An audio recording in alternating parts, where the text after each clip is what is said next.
Sir. Hello students, Sensei Alex here, working on the front stance. So we start off in our ready stance, toes out, heels out. Now we're in a middle stance. We chamber for the punch.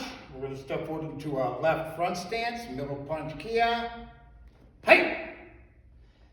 Our knee is bent. You can see your toes, your knee's not bent, your knee's not in the right spot. Here, your feet are about twice your shoulders width. This way, 1.5 this way, and a little bit more this way. Hip square, punch here, not here, but straight ahead. Back leg locked. 70% of your weight is on your front foot. Back to ready stance, and back. And that is the front stance. Ma'am.